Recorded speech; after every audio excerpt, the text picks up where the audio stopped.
नमस्कार, good afternoon all of you. मैं over and out की तरफ से नीरज।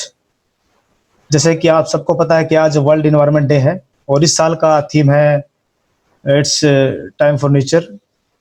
तो नेचर का टाइम तो हम सभी के लिए है कि हम सभी को कंजर्व करना चाहिए नेचर को। तो इसी की पहल में, इसी की कड़ी में आज हमने कुरुक्षेत्र विश्वविद्यालय के कुछ छात्रों ने, होनहार छात्रों ने मिलकर इस वेब सीरीज का आयोजन किया है, जिसके अंदर देवेंद्र सूरा, ट्री मैन ऑफ हरियाणा के नाम से जाने जाने वाले के बहुत ही बड़ी महान हस्ती और एक बेहतरीन जिन्होंने अपने जीवन में कार्य किया है। देवेंद्र सूरा जी के बारे में मैं बता दूं कि उनका प्रेम यहाँ से देखा जा सकता है पर्यावरण के प्रति। उन्होंने वो चंडीगढ़ पुलिस में कार्यरत हैं कांस्टेबल पद पे, और वो हरियाणा के सोनीपत निवासी हैं, सोनीपत जिले के रहने वाले हैं। देवेंद्र सूरा जी ने अपने जीवन में अपनी आधी से ज्यादा तनख्वाह सैलरी पर्यावरण संरक्षण व अपने अनुयायियों के साथ मिलकर पर्यावरण, वृक्षारोपण, इनमें योगदान देकर उन्हें प्रकृति को अपने सुचारू रूप से बचाया है।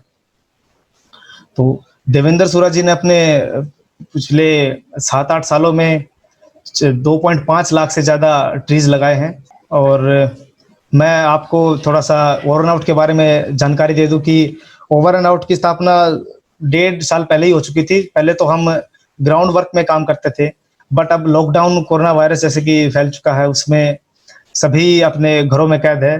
तो ये नहीं कि हम प्रकृति का संरक्षण कर नहीं सकते। तो इसी की मुहिम में चलते हुए हम देवेंद्र सूरा जी से अभी मिलेंगे कड़ी में। तो देवेंद्र सूरा जी हमारे सामने हैं। नमस्कार सर। Hello sir. सर, मैं आपको माइक थमाता हूं कि आप ऑडियंस को संभालें, अपने बारे में परिचित करें कि आपने किस प्रकार से अपने जीवन में समस्याएं और जो सावधानियां जो आपने बरती की, किस प्रकार से आपने एनवायरनमेंट को बचाया। एक अकेले पुरुष होते हुए आपने अब 76,000 अपने अनुयायी जोड़ लिए अपने साथ में पर्यावरण संरक्षण के लिए। तो देवेंद्र सूरा जी, आप बोलिए सर। Thank you. सभी जितने भी आज पर्यावरण मित्र हैं या युवा साथी हैं, सभी को मेरा नमस्कार। क्योंकि आज विश्व पर्यावरण दिवस है और आज आप सभी युवाओं की जो पहल है, तो जो आपने मेरे से जुड़ने का जो माध्यम बनाया, जो आप इतना आपके बारे में विस्तृत से पता चला, जो इतना ग्राउंड स्तर पे जो आप कार्य करते हो, आपकी गतिविधियों को बड़ी बारीकी से मैंने देखा। और उसके बाद मैंने खुद स्वयं ये देखा भी ये कुछ ना कुछ ये युवा भविष्य में कुछ अच्छा करके दिखाएंगे देश के लिए, अपने शहर के लिए, अपने स्टेट के लिए। तो मैं आपको विश्व पर्यावरण दिवस पर यही संदेश देना चाहता हूं, पहले तो कि आप आज वो समय आ चुका है कि आप प्रकृति की ओर लौट चलें। क्योंकि आज विश्व भी पूरा विश्व कोरोना जैसी महामारी के कारण दुखी है, और इसका कहीं ना कहीं जो बड़े बड़े वैज्ञानिक हैं या जो विचारक है, वो यही अंदेशा लगा रहे हैं कहीं ना कहीं मनुष्य ने प्रकृति का दोहन इस हद तक कर दिया है कि जिसकी वजह से आज पूरी प्रकृति ने मानव को एक समस्या में डाल दिया है। और उसकी वजह से आज हमारे सामने बहुत से वैज्ञानिकों की, साइंटिस्टों की वो पूरी रिसर्च आया है। क्योंकि अभी बात चल रही थी हमारी, कुछ देर पहले एक मीटिंग हुई थी उसमें, कि अब की बार जो हमारे हिमालय पे या अन्य पर्वतों पर जो बर्फ जमती है, उस पर 40 से या 45% बर्फ ज्यादा जमेगी। और बर्फ ज्यादा जमेगी तो नदियों में पानी की, जब वो बर्फ पिघलती है तो उसकी पानी की मात्रा भी बढ़ेगी। और निश्चित रूप से हमारी गंगा है, यमुना है, इनमें पानी की मात्रा बढ़ेगी, बारिश भी बढ़ेगी। बारिश ज्यादा होगी तो देखो, पर्यावरण के क्षेत्र में तो बहुत से व्यक्ति, बहुत एनजीओ संगठन, व्यक्तिगत तौर पे युवा साथी लगे रहते हैं, लेकिन जो प्रकृति का योगदान होता है पर्यावरण को बढ़ाने में, अगर बारिश ज्यादा होगी तो जो नेचुरल रूप से पेड़ पौधे उगते हैं, क्योंकि हमारे यहाँ प्रदेश में लोकल रूप से जो पेड़ पौधे उगते हैं, जैसे शीशम है, सहतूत है, ये जो खेतों में अपने आप उग जाते हैं, बड़, पीपल, नीम है, क्योंकि कहीं ना कहीं हमें इस बात पे मुख्य रूप से ध्यान देना चाहिए, क्योंकि पेड़ जो लगाने की प्रक्रिया है, इसको हमें, अगर पेड़ को काटे नहीं ना, तो इसको अपने आप प्रकृति अपने आप संतुलन बनाए रखती है। लेकिन कहीं ना कहीं अगर हम इस आधुनिक भौतिकवाद युग में अगर हम जो काम करते हैं, उसके माध्यम से हम यही देखते हैं कि इसमें कहीं ना कहीं हम आर्थिक स्तर को बढ़ाने के लिए, भौतिकवाद को बढ़ाने के लिए पेड़ों को लगातार काटा जा रहा है। तो इसलिए मैं सभी युवा साथियों से और जो भी ग्रुप में जुड़े हैं उनसे विनती करता हूं कि वो अपने जीवन में कम से कम पहले एक पेड़ लगाएं। किसी भी ग्रुप में जुड़े हो या सोसाइटी में जुड़े हो, कहीं पे भी यूनिवर्सिटी में हो, आप कम से कम एक पेड़ अपने जन्मदिन पर जरूर लगाएं और उसको एक परिवार का हिस्सा माने, परिवार का सदस्य माने। क्योंकि जब परिवार में बच्चे का जन्म होता है तो उसकी परवरिश के लिए, उसकी गर्मी से बचाव के लिए, उसी तरह सर्दी से बचाव के लिए अलग अलग कपड़ों की व्यवस्था होती है, भोजन की व्यवस्था होती है। इसी तरह पेड़ को पालने के लिए समय समय पर पानी की जरूरत होती है, सुरक्षा की जरूरत होती है। इस तरह से मैं आपको थोड़ा अपना परिचय देना चाहूंगा कि इस तरह मैंने इस मुहिम में थोड़ा अपना प्रकृति के लिए योगदान दे पाया। सन 1995 की बात है, मैं सोनीपत शहर में गांव से आया था और यहाँ आके धीरे धीरे, क्योंकि जो सोनीपत शहर है वो दिल्ली के पास में ही है और पास में होने के कारण यहाँ फैक्ट्रियों की संख्या भी ज्यादा है और थोड़ा अलग सा हमें लगता था, क्योंकि जो देहात में लोग रहते हैं वो एक जीव प्रकृति से, इन चीजों से ज्यादा जुड़े रहते हैं। लेकिन यहाँ थोड़ा, अगर हम किसी को दिल्ली या इस शहरों में जाते हैं, एड्रेस भी पता करते हैं, तो उसके पास इतना समय नहीं होता हमें एड्रेस बता सके। तो इस तरह से यहाँ के एक जीवन शैली को देख के, यहाँ के उसको देख के, इन्वायरमेंट को देख के धीरे धीरे मैं आगे चलता रहा और इस तरह से 2011 में मैं चंडीगढ़ पुलिस में एक सिपाही के पद पर भर्ती हुआ। क्योंकि देखो, बहुत से बड़ी बड़ी पोस्टों पे IAS IPS रैंक के अधिकारी होते हैं, लेकिन क्या होता है कि पद कोई या तो ना तो बड़ा होता है और ना ही छोटा होता है।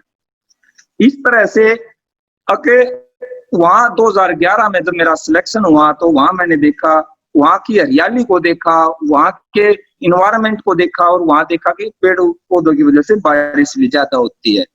वहां देखा मैंने, भाई मैं शुरू में स्पोर्ट्स करता था और नेशनल लेवल तक खेला हूं मैं एथलेटिक्स में, तो इस तरह से मैं भी अपने जीवन में कुछ करना चाहता था, अपने देश के लिए करना चाहता था।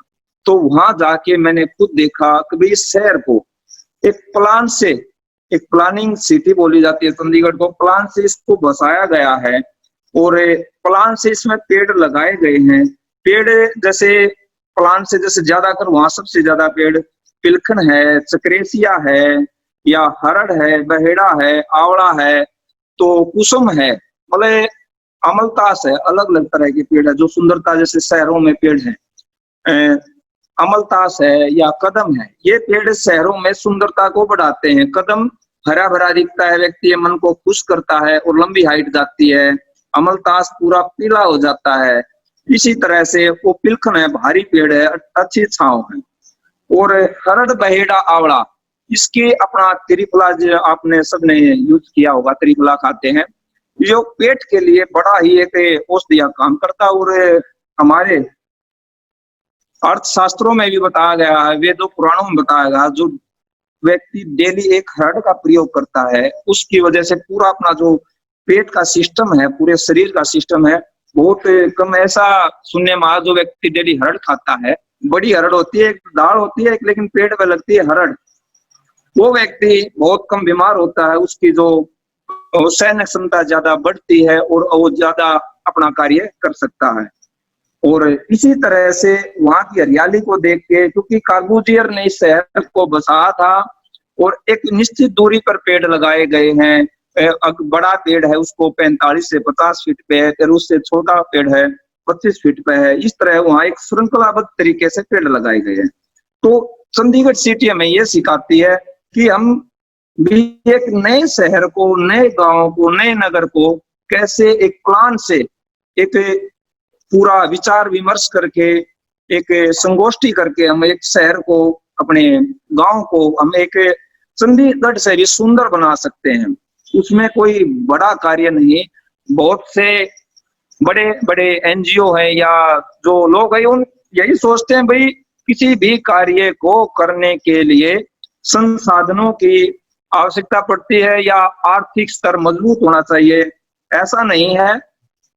सबसे मुख्य बात है काम करने वाले व्यक्ति का जो उसकी जिज्ञासा है या जुनून है, वो प्राथमिकता है। अगर व्यक्ति में जुनून होगा तो वो कार्य निश्चित रूप से पूरा होगा। इसलिए मैं आपको वहां मैंने उसकी हरियाली को देखा और 2011 में ट्रेनिंग वगैरह पूरी की इतने, तो वहां की हरियाली को देखकर मैंने धीरे धीरे 2012 में सोनीपत से इस अभियान को शुरुआत किया। स्टार्टिंग में धीरे धीरे मैंने पुलिस लाइन सोनीपत से अभियान को शुरुआत किया था और आसपास के गांव में धीरे धीरे टीमें बनाई।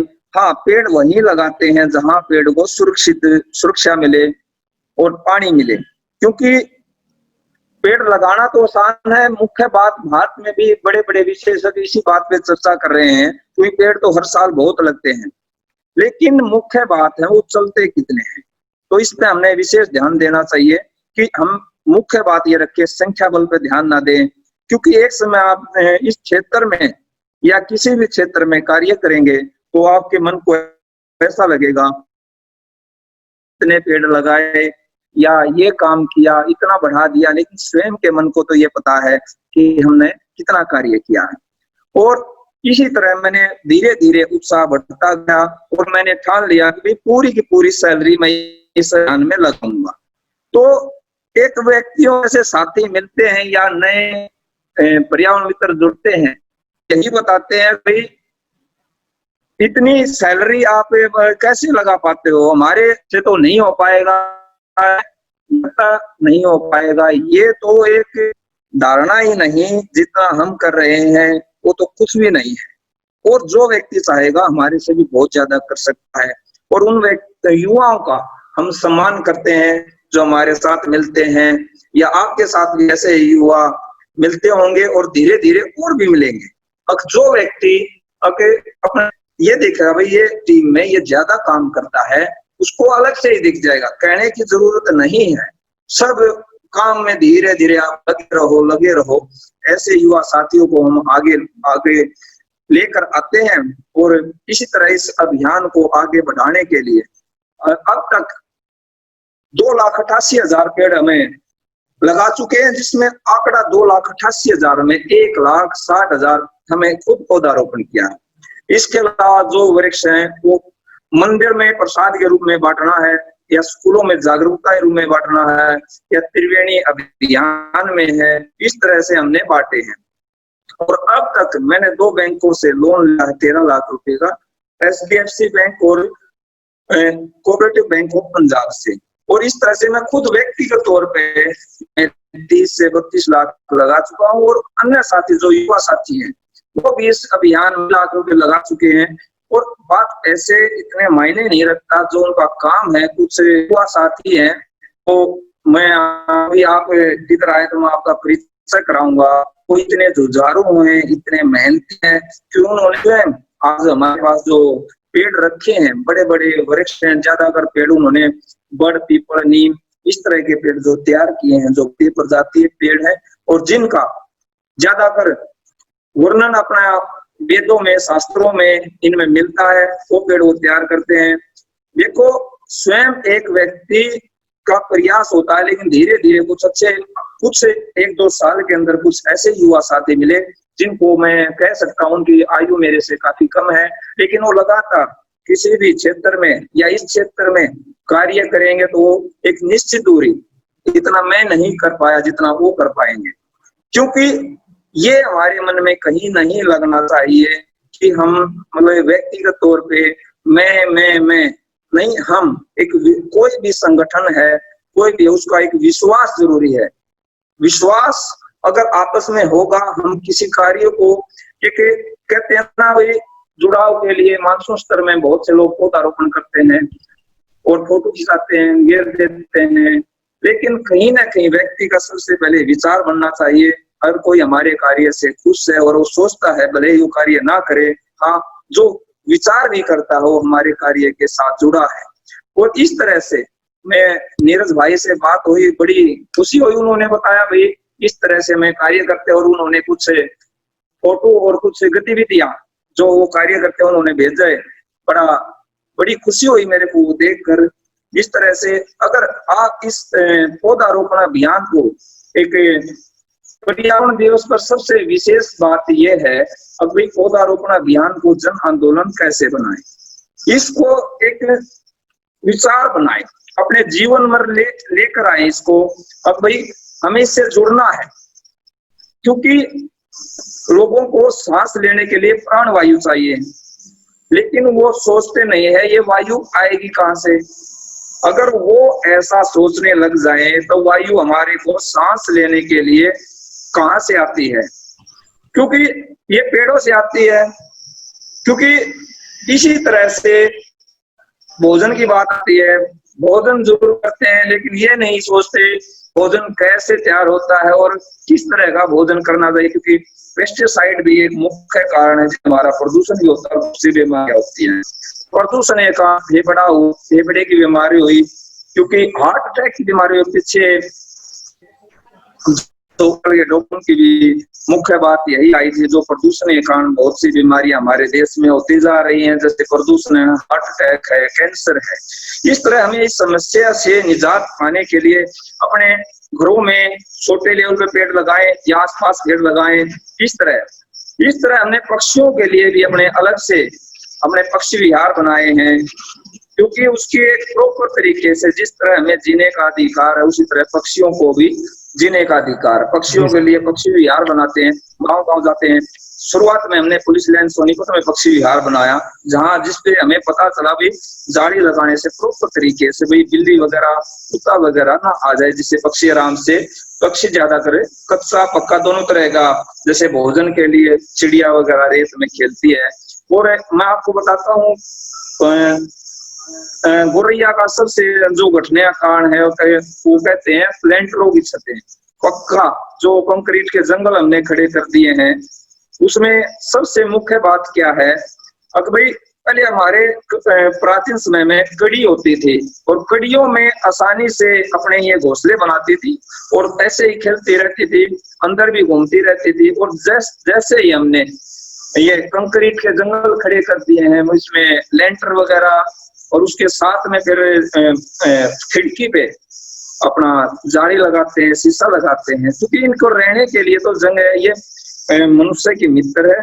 और आप निश्चित रूप से इसको शुरुआत करके देखना, फरवरी के माह में अगर आप घोंसले लगाएंगे, उनके लिए उनका साइज छोटा होना चाहिए, क्योंकि बड़े साइज में काबर उनके अंडों को खा जाते हैं। इस तरह छोटे साइज के लगाएं, फरवरी में आप घोंसले लगाएं तो उसका परिणाम निश्चित तौर पर आएगा। क्योंकि मेरे घर पर भी मैंने खुद 2 साल पहले लगाए थे, जिसका अच्छा परिणाम आया हुआ है।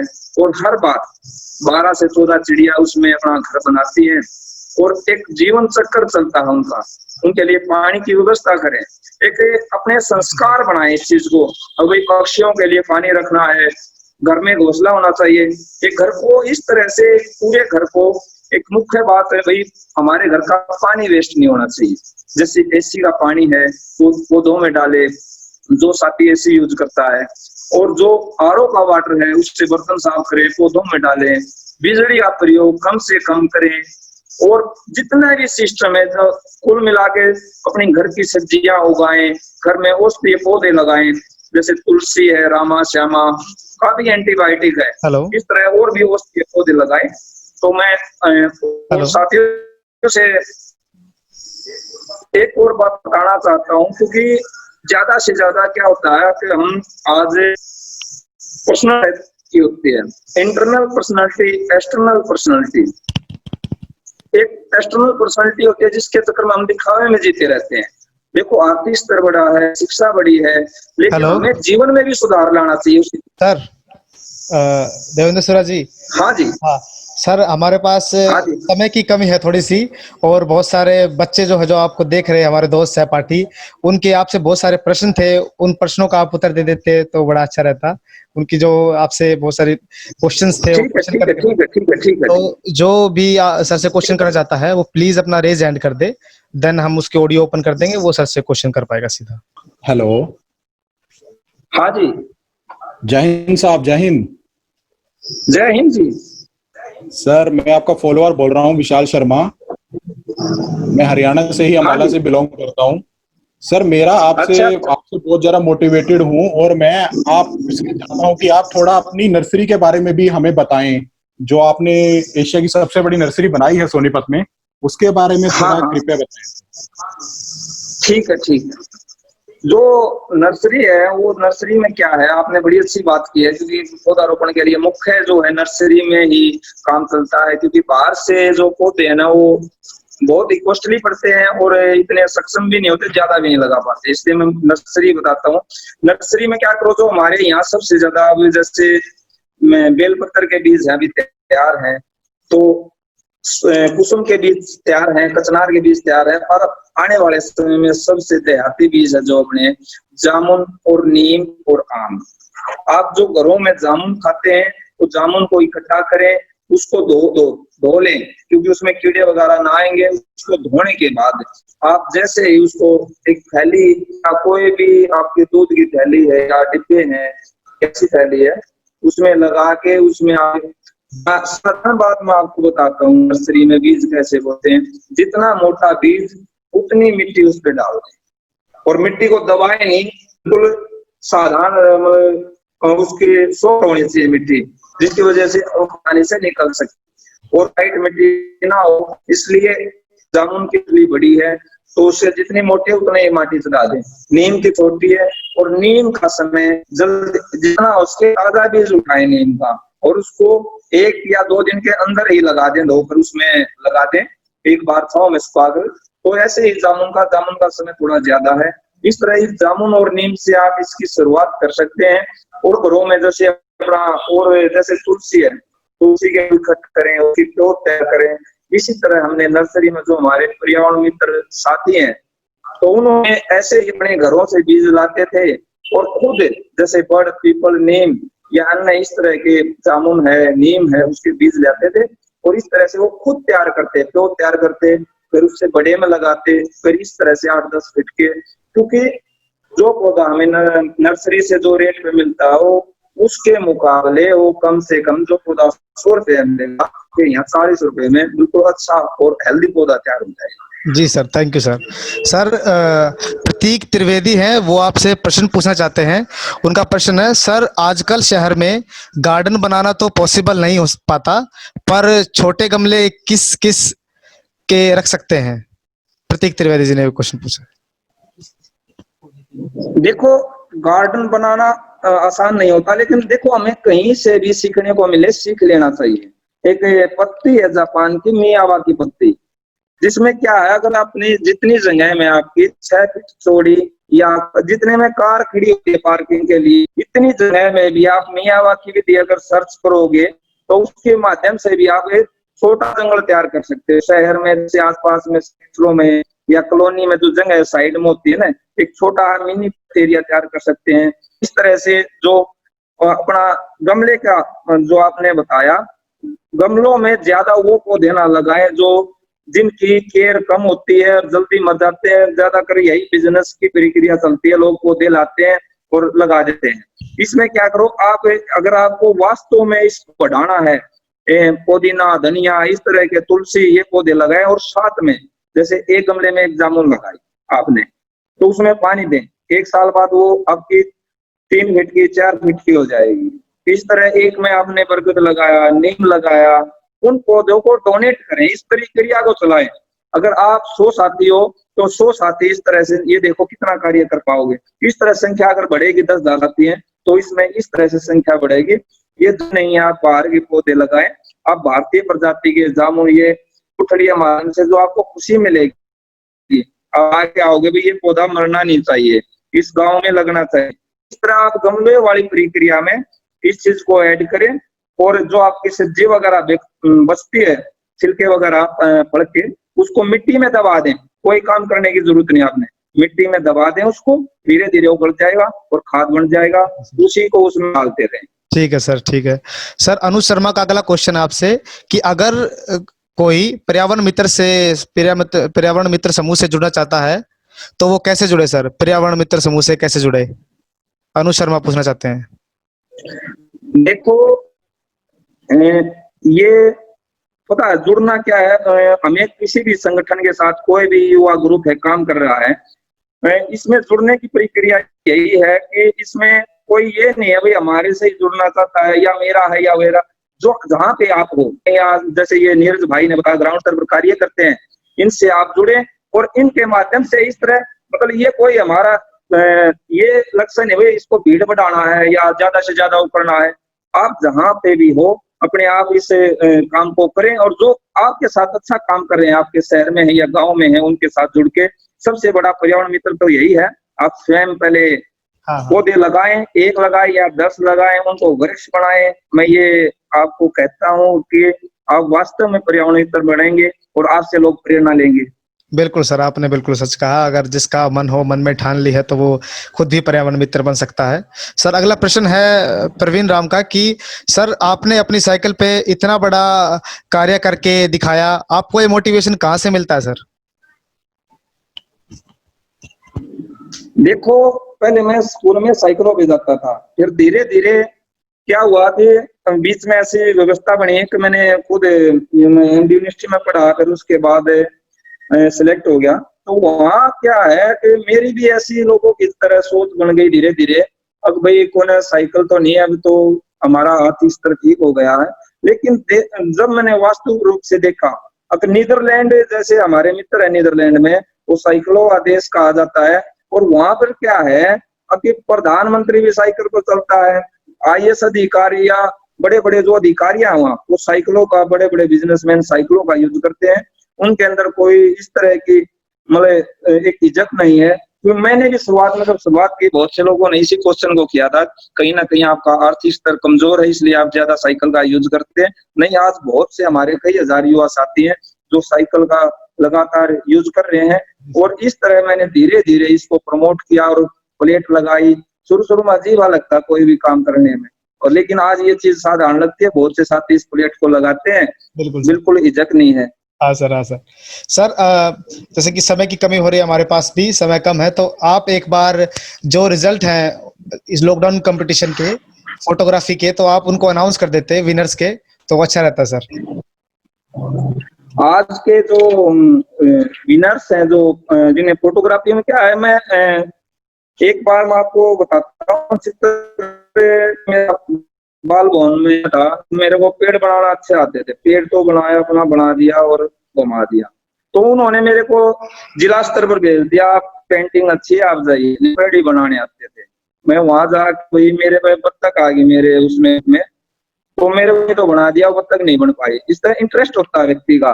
तो आज जिन युवा जो पेंटिंग में जो साथी जिन्हें पोजीशन आई है, जिन्होंने इसको एक अपने मन से काम किया है, क्योंकि हाँ सर, में उसके फोटोग्राफी में है सर, ये फोटोग्राफी में सर, ये फोटोग्राफी। अच्छा, फोटोग्राफी में इसमें क्या है, फोटोग्राफी में क्या है, एक वास्तविक उसका मन कहता है, जैसे उसका मन का जुड़ा होता है वैसे वो काम करता है। और इसमें बड़ी खुशी हुई कि इन्होंने एक निष्पक्ष तरीके से इसमें काम किया और बढ़ चढ़कर लोगों ने भाग लिया, और प्रथम स्थान इसमें अपना आदर्श जो Dhanlaxmi Srinivasan institute of research and technology से हैं, प्रथम स्थान पर। और द्वितीय अरोड़ा जो पानीपत से है, इस तरह एक अपना कर्नल आईजी भी है, वो भी पर्यावरण के क्षेत्र में काफी काम करते हैं, भारतीय अरोड़ा। तो हमने बरसाना उनके साथ पेड़ लगाए थे, कभी आपका मिला हो तो जरूर मिला। तो इस तरह से वो एसडीएम पानीपत से रहते हैं। तो इसी तरह तृतीय स्थान है जो अपना ऋषि पुजारा जो अपना इसमें क्षेत्र से हैं, और इन्होंने तृतीय स्थान प्राप्त किया। मैं इन सभी को, आदर्श को, दीपक को, ऋषि को बहुत बहुत मुबारकबाद देना चाहता हूँ। इस अभियान को एक पेंटिंग के माध्यम से, मतलब पर्यावरण के बचाने के लिए अलग अलग माध्यम हो सकते हैं, पेंटिंग से, जागरूकता से, वृक्ष लगा के, तो इस तरह इस पेंटिंग के माध्यम से इसको आगे इसको और ज्यादा बढ़ाएं। और मैं इनको बहुत बहुत बधाई देता हूं, इनका भी एक विशेष योगदान है पर्यावरण के बचाने में। धन्यवाद सर, धन्यवाद। और बहुत बहुत धन्यवाद सर आपका कि आप हमारे साथ जुड़े, और इन सबको, हमारी टीम को आपको धन्यवाद बोलते कि आप हमारे इनॉग्रेशन सेशन में आए, और ये हमारे लिए बड़ी बात है कि हम आपसे रूबरू होकर मिले sir. Thank you very much sir. बहुत बहुत धन्यवाद। Thank you sir.